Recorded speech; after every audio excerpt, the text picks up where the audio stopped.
เรื่องนี่เรื่องสิน67,000 บาทนั้นเพิ่นให้เจ้าพรต่อบ่หรือว่ามีแนวจำเพิ่นบ่หรือว่าจังได๋บ่ฮู้ว่าเฮาสิมีปัญญาหรือบ่เนาะเพราะว่าแม่นอยู่หั่นมันผิดย้อนเฮาก็ย้อนคืนกลับไปบ่ได้ นี่ เนาะ เป๊ปซี่นั่นเป็นหยังคือบ่เอารถคืนเพิ่นถามมาหลายทาน ก็เพิ่นบ่มีรถคืนให้เขาเพิ่นถูกจับไปแล้วก็คือแบบว่ามันสิแล้วแต่ยังมันบ่แล้วเนาะเพราะบริษัทเพิ่นก็มานำเอานำเงินเอาเจ้าของซื้อทางเพิ่นก็เฮ็ดผิดเพิ่นก็ยอมรับผิดเลยเพิ่นก็เข้าคุกไปแล้วนะแต่ว่าถึงเจ้าสิเข้าคุกมันก็บ่ห มา ด จับเอาผู้ที่ค้ำประกันอีกความหมายโอ้ เอาทรัพย์สินที่ดินแบบว่ายังมาประเมิน ที่ที่ว่าเพิ่นสิยึดเอานี่เป็นที่ของแม่เจ้าบ่หรือว่าเป็นที่ของเจ้าอยู่ปัจจุบันนี่ สิที่เขาอยู่ปัจจุบัน ยึด น่ะ เอาก็เบิดแล้วแม่นบ่บาดนี่ แม่น เจ้าสิอยู่แนวใดแม่นบ่ คือตั้ง4ปีแล้วที่จริงเพิ่นต้องมานำสิโดนแล้ว เนาะ ในการบรรพับ เอาตัวใหญ่ให้เราเลยแม่ตู้เอ้ย แม่นนี่ก็ไอ้ก่อนตัวล็อกประตู ตร เนาะ งเยี่ยมหน้าต่าง ตัวนี้ก็บรรพับประตู โดย ของเอี่ยม เอาออกรถก็ได้ล่ะ เอาลงก็ได้บ่ โดย ก่อนประตูใหญ่ตัวนี้ อันนี้รายกรบ้านประตูใหญ่ได้เป็นตู้เด้อนี่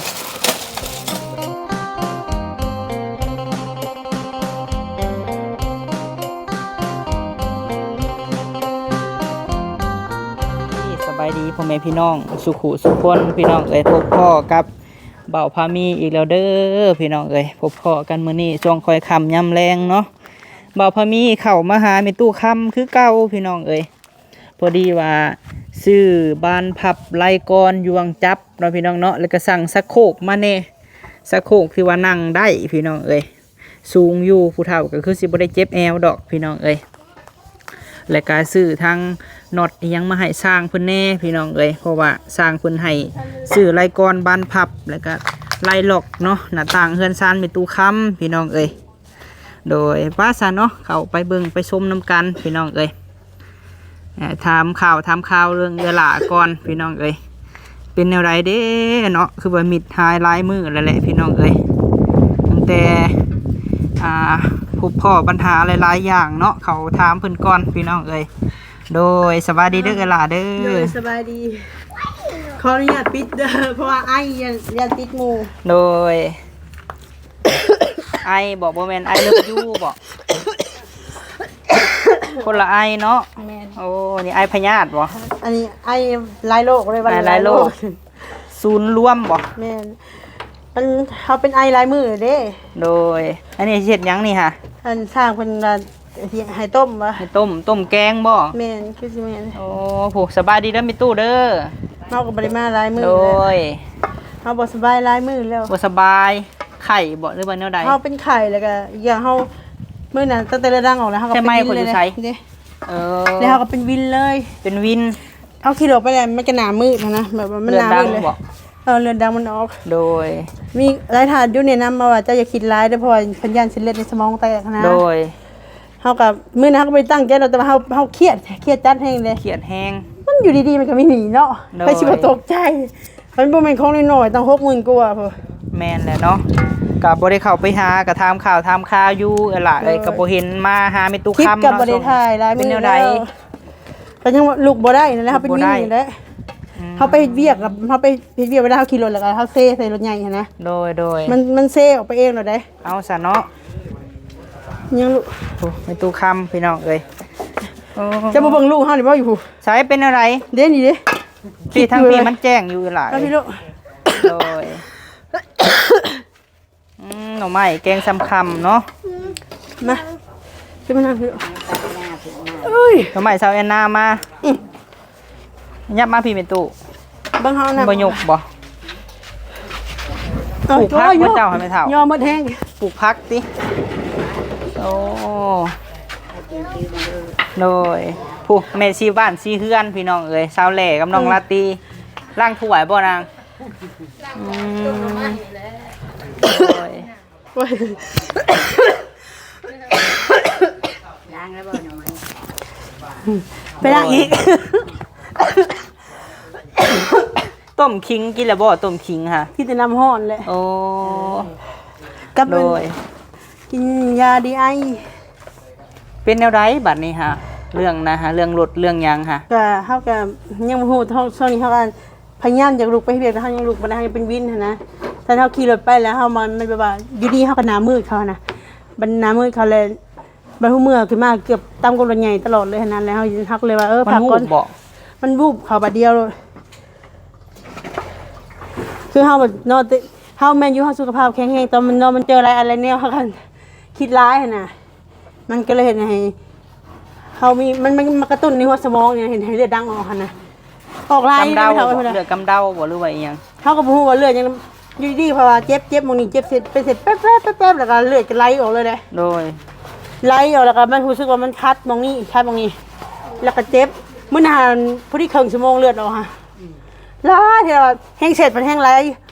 สะมันได้แถวกลางเฮือนค่ะแต่เมียน้องทงกันแล่นมาเบิ่งตกใจเฮาก็ตกใจคือกันนะครับบ่เคยเห็นเลือดไหลออกปานนี้เทื่อ โดย แล้วก็หลังจากนั้นเฮาก็เป็นวินวูบแล้วปวดหักอาการก็สิประมาณนี้เลยเฮาก็สิว่าสิบึ้นลุกขึ้นนะให้เลือดมันอยากรุดเลยนะสิบึ้นลุกขึ้นเลยลุกบ่ได้เลยปวดหักวินหัว โดย ก็เลยได้พักหลังจากนั้นก็เฮาก็โซมาเลย บัดนี้หันเรื่องนี่เรื่องสิน 67,000 บาทนั้นเพิ่นให้เจ้าพรต่อบ่หรือว่ามีแนวจำเพิ่นบ่หรือว่าจังได๋ เพิ่นให้พรแต่ละเดือนหั่นน่ะเฮาก็พยายามหาให้เพิ่นบอกว่าต้องพยายามเด้เดือนละพันแต่เฮาบอกว่าเฮาหันบ่ฮู้ว่าเฮาสิมีปัญญาหรือบ่เนาะเพราะว่าแม่นอยู่หันมันผิดย้อนเฮาก็ย้อนขึ้นกลับไปบ่ได้เนาะ โดย จังได๋ก็มันเป็นสื่อเฮานะ เอาบัดนี้ล่ะคือเฮาถ่ายคลิปมื้อนั้นเนาะอันก็มีผู้ใหญ่หลายท่านถามเข้ามา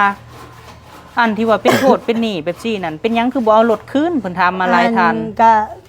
ทางสลากก็ได้เว้าไปเลยนะว่าทางรถหาเอื้อยเพิ่นน่ะนะเอาไปขี่แลเอาไปขายเพราะมันนะแล้วเพิ่นน่ะถูกจับไปแล้วเป็นเพิ่นบ่มีรถคืนให้เขาแล้วเพิ่นถูกจับไปแล้วแล้วก็คือแบบว่ามันสิแล้วแต่ยังมันบ่แล้วนะเพราะบริษัทเพิ่นก็มานำเอานำเงินเอาเจ้าของซื้ออะนะแบบนี้ คือทางเพิ่นก็เฮ็ดผิดเพิ่นก็ยอมรับผิดเลยเพิ่นก็เข้าคุกไปแล้วนะแต่ว่าถึงเจ้าสิเข้าคุกมันก็บ่หมด บ่หมดกับสิกลับมาจับเอาผู้ที่ค้ำประกันอีกกฎหมายโอ้เอาสมมุติว่ามื้อใดมื้อหนึ่งนี่เจ้าบ่มีอันเงิน คือ ให้ เพิ่ เพิ่ น น เพิ่นบอกว่าเพิ่นจะบ่จับแต่เพิ่นจะยึดทรัพย์เพิ่นว่าเอาทรัพย์สินที่ดินแบบว่ายังมาประเมินเฮาละวันนี้เลยถ้าเด้อขน้อยบ่มีที่ดินดอกขน้อยมีก็มีแต่ของลูกผู้ใหญ่เพิ่นฝากให้ลูกแหละขน้อยบ่ได้มีหยังเฮาก็ว่านี่แหละขน้อยก็ขอผ่อนจ่ายเดือน500ถ้าว่าเป็นไปได้ก็ผ่อนจ่ายเดือน500ขน้อยก็พยายามหาเฮาก็เสียใจอยู่ที่ว่าเฮาเนาะไปเอาให้เอื้อยจังก็เฮาก็บ่คิดบ่มีไผสิคาดคิดดอกก็เอื้อยสิเฮ็ดได้เนาะแต่ก็มันเกิดขึ้นมาแล้วเฮาก็บ่ว่าบ่โทษไผโทษตัวเอง แม่น แล้วมีแต่ว่าแต่ก้มหน้าก้มตาหาเงินให้เพิ่นแต่ว่ามือได้บ่ได้เฮาก็สิบอกเพิ่นว่าจะได้ให้หามาให้ได้เฮาก็ค่าเฮาก็ยอมแล้วตัวนี้ อันนี้สมมุติว่าอันนั้นล่ะ สมมุติว่าคันบ่มีให้เพิ่นแท้ๆมันในที่ที่ว่าเพิ่นสิยึดเอานี่เป็นที่ของแม่เจ้าบ่หรือว่าเป็นที่ของเจ้าอยู่ปัจจุบันนี้ สิที่เขาอยู่ปัจจุบันนั่นแหละเพราะมันเป็นสื่อของข่อยกับลูกข่อย ชื่อ เด้ กับเจ้ากับลูกเนาะ แม่นแต่เฮาก็สิให้เหตุการณ์มันเกิดขึ้นเพราะว่ามันบ่แม่นของเฮานะผู้ใหญ่มันตั้งใจซื้อให้เฮากับลูกอยู่แล้วนะ คันว่าเพิ่นยึดเอาก็เบิดแล้วแม่นบ่บาดนี้ แม่น เจ้าสิอยู่แนวใดแม่นบ่ คือตั้ง4ปีแล้วที่จริงเพิ่นต้องมานำติรนแล้วอันนี้จนป้ายถึง4ปีจังได้มา คันว่ารถที่ว่าเอื้อยเจ้าบ่ทันขายนี่ยังว่าขายแม่นบ่ แม่น เพิ่นจะยึดคืนเนาะแต่ว่าอันนี้น่ะเอื้อยเจ้าผัดขายรถ แม่น บ่ได้ฮู้บ่ไผรับซื้อต่อฮะ สึกยับคือกันนั่นแหละ ผู้ซื้อก็จับ ฮะ ผู้ขายก็จับ ฮะ บัดนี้เป็น3ลายทั้งเจ้าอีก แต่เฮามันมี สิบ่นางกระดูกแขนคอ เขาถึกจับกันเพราะว่าบริษัทเขาแจ้งจับหั้นนะ อืม แต่ว่าเฮาเขาบ่ได้จับเพราะว่าในเด้เพราะว่าเราเป็นคนหับกันเลยเด้เพราะเฮาบ่ได้ตั้งใจเนาะเฮาก็บ่ได้ฮู้ว่าเราเสียมเอาไปขายเฮ้ย ก็ต้องแบบมีทรัพย์สินหยังก็ต้องเพิ่นเอา ว่าคือผ่านมาก็มีบทเรียนแล้วมันบ่ผ่านมาแต่เจ้าก็บ่ได้คิดว่ามันสิซ้ำห้อยเนาะ แม่น เออ บ่มีไผคิดดอกคันว่าเป็นผู้อื่นยังว่าใครได้ไม่เท่าเนาะ วันนี้ตัว67,000 บาทนะเจ้าจ่ายได้เท่าไหร่แล้ว 7,000น่ะครึ่งแล้วบ่ โอ้ยยังบ่ได้เครื่องเลยแล้วเฮาที่เฮาจ่ายมาเขาลบล้างหมด ลบล้างเบิดเลย เพราะว่าเฮาเฮ็ดบินเหียดิ อ๋อ บินที่เฮาไปจ่ายคันเฮามีบินมีหลักฐานคืออยู่อันนี้ตอนน่ะส่วนเฮือนเฮามันหัวได้อยู่เฮือนเก่าน่ะมันหัวแหละมันเปียกมันเลยมันขาดแล้วเฮาก็เลยบ่ได้เก็บไว้เฮาก็คิดว่าสิบ่มีปัญหาดอกเนาะ โดย เอาเนาะตอบให้เลยเด้อพี่น้องเด้อถ้าใครสงสัยก็ได้เพิ่นว่า คัน คือ ว่ามีรถนะเฮาก็เอาไปคืนให้เพิ่นเฮาก็บ่อันเนี้ยยุ่งยากหยังดอก โดย อันนี้มันบ่มีรถนั่นแหละเฮาจังอุกใจที่ว่า เราก็บ่น่านะ คือคุณ เรา มื้ ก็ อนี่ ได้ ก็อยู่เฉยๆเลยเจ้าก็อยู่เฉยๆเล่นบ่ได้ว่าแนวใดบ่ นี่ ได้ แล้วแต่มีก็เราก็ต้องหาลองมาติดคุกแล้วเราก็ต้องหาเงินใช้เขาอีกแล้วก็หาเงินใช้เขาคืนที่เราแหละ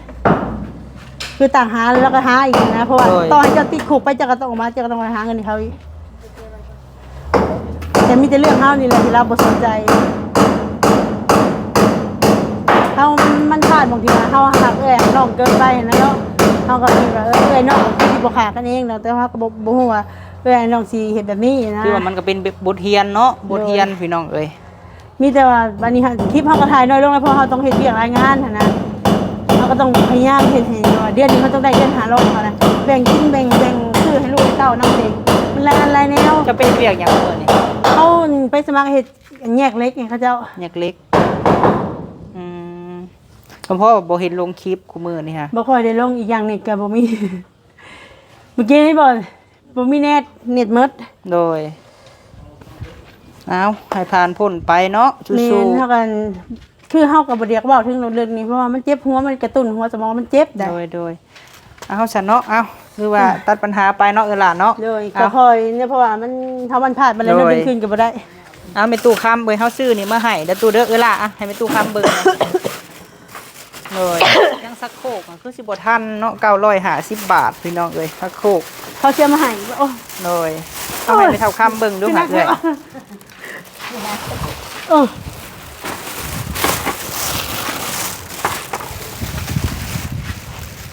ไปตู้น่ะนำคนทองมาพี่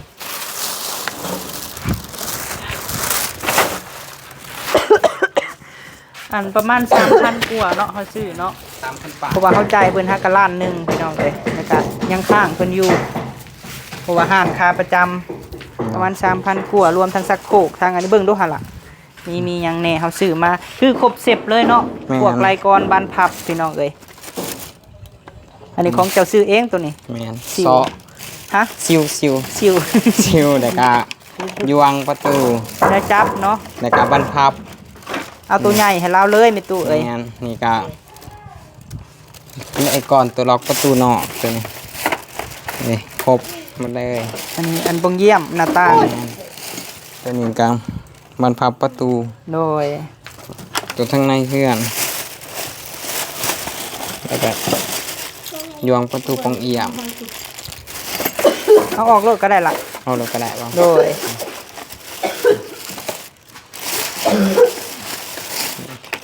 ยวงเอี่ยม อันนี้พวกบานพับลายกร ตัวนี้ ตู้ใหญ่ประตูน้อย โดยครบสุดเนาะวันทองเนาะ แมนครบ มีแนวจับนะครับ ยวงตัวนี้ครับ อันนี้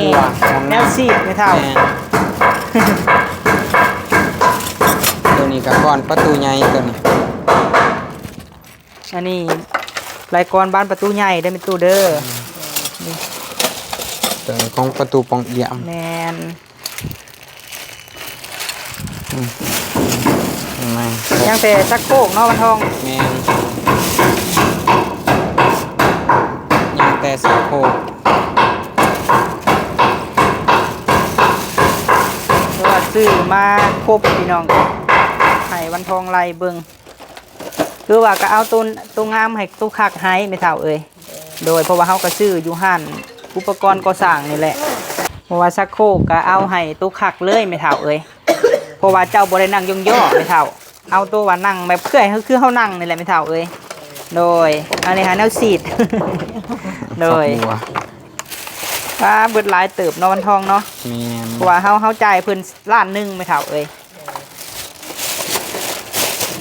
มาซื้อมาซะเพราะว่าเพิ่นบ่มาส่งอันเดียวแล้วก็เลยว่า ไปซื้อแล้วเพิ่นมาส่งน้ำลังเนาะวันทองเนาะ แมนเอา อัน เพิ่ ยั น งมื้อนี้คือสิบ่ทันบ่มื้อนี้เนาะ ประมาณมือนี่แหละ โดย เพิ่นว่าเขามาส่งเครื่องเขาอยู่ไหนมาแวะให้เด้อ โอ้ชุมเจ้าน่ะสิอันนั้นบ่ แมนต่อโคกไว้ ต่อโคงสิแอมฟ้าไม้เชื้อรา โดย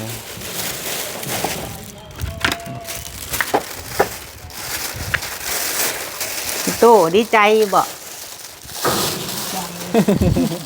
ลูกซื้อมาให้หันโตแบบจบงามเลยเด้อแม่ตู้เด้อ เพราะว่าถ้าว่าเฮาซื้อตัวราคาถูกเกินมันก็สิเตื้อยเฮิงไปเนาะวันทองเนาะเฮิงไปมันก็สิเตื้อยไม่เท่าเลยโดยบ่อยากหาอันคักให้แม่ตู้ สิได้อยู่เฮิงเนาะไม่เท่าเนาะโดยไปเข้าไปเบิ่งอันเฮือนก่อนพี่น้องเลย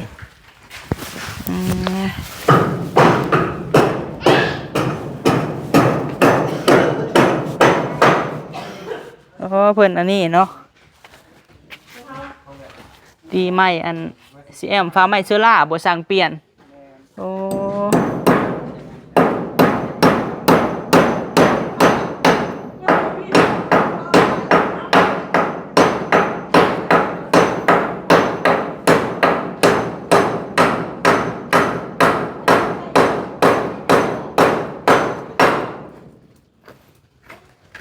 สร้างกับ2 คนพี่น้องเอ้ยเพื่อสิครึ่งฟ้าไหมเชื้อราเนาะ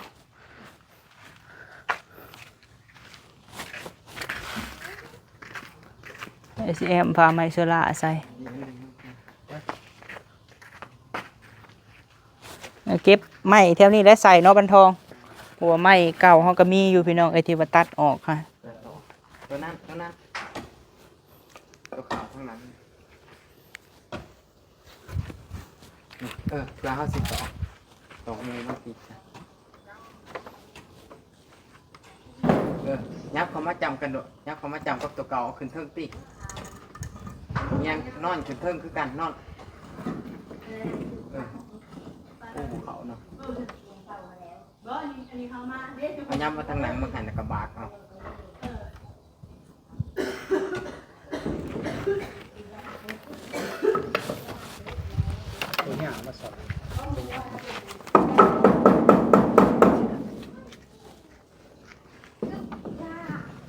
เพราะว่ามือเว้นนี่ไปซื้ออุปกรณ์พี่น้องเลยซื้อแนวตัดอัน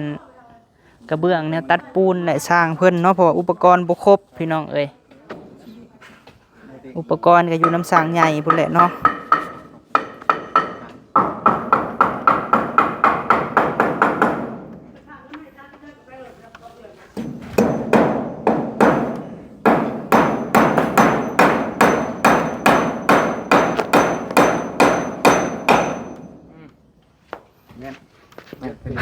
โคตรซ้ำบ่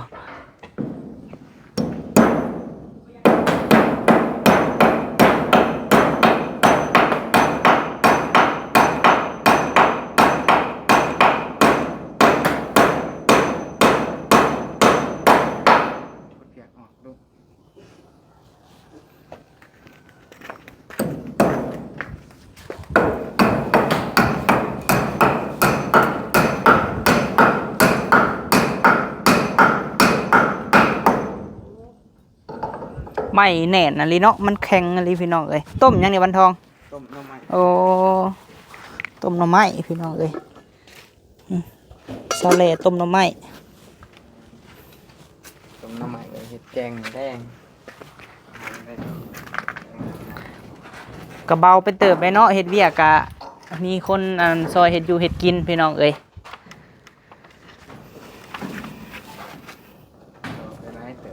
เอาไปได้ตื่นวันทองว่ะ แดงมากเลยมากเลย ล่างถ้วยล่างบวงบ่วันทองโอ้ สวยเนี่ยกินปลาคน ล่างถ้วยหนึ่งข้าวเฮ็ดกินปลาไว้ให้ว่ะจังเมื่อพี่น้องเอ้ย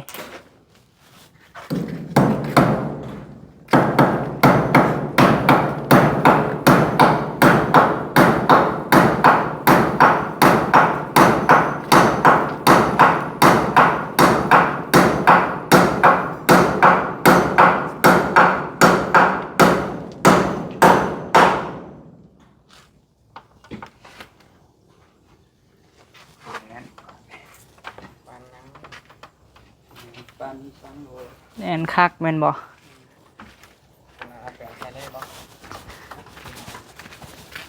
ว่าไม่ตู้ปลูกพักบ่ไม่ตู้เจ้าน่ะปลูกแล้วบ่เป็นเฒ่านี่ฮะ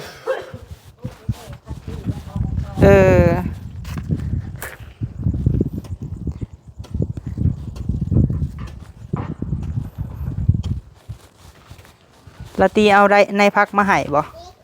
โอ้โดยจังหน่อยจังเมื่อ จะเอาผักโบมาอีก โดยตูนก็มาอยู่พี่น้องบางเที่ยงกับแม่แต่บ่พอมีบ่ได้ถ่ายแบตเบิดเนาะ มือเลยได้เป็นตะพื้นกับตรงนี้ โอ้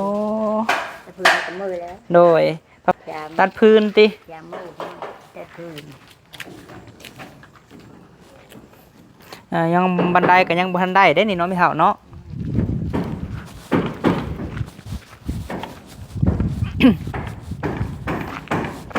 ตัดพื้นติจักมือจังพอหลุดนี่ไม่เท่า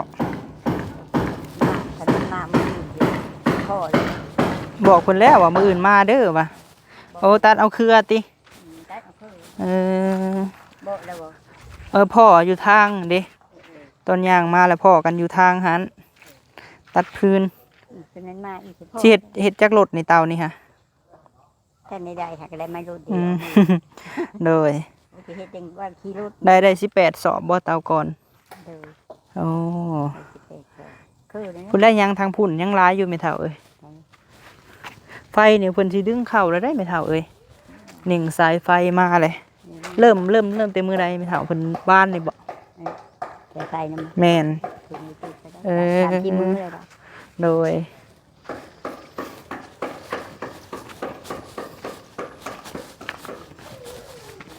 เจล่าสิเมื่อแล้วบ่เจล่าสิเมื่อแล้วโอ้ กระบุนหมดเลย โดยฝากเป็นกำลังใจให้เพิ่นแน่พี่น้องเอ้ยจังน้อยจังเมื่อน้ำกันไม่เท่าเอ้ยเมื่อพร้อมกันเนาะไม่ยั้งในกระบุงกระตาเจ้านี่ไม่เท่าโอ้ได้ยังกินแรงเหมือน เอ้ยเจ้าปลาตัวนี้อันนี้มาโบกมัน มักบวบ พอนั่นน้อยชิมือนึงไม่ได้ จะคอเอาบ่ โอ้ยชื่อแล้วเคยเราเลี้ยงเว้นก็ยากมันก็คือที่พันสมาเกยคือตานี่เลยไม่เอามีถึงเก็บเลย โดย ไอ้คนนี้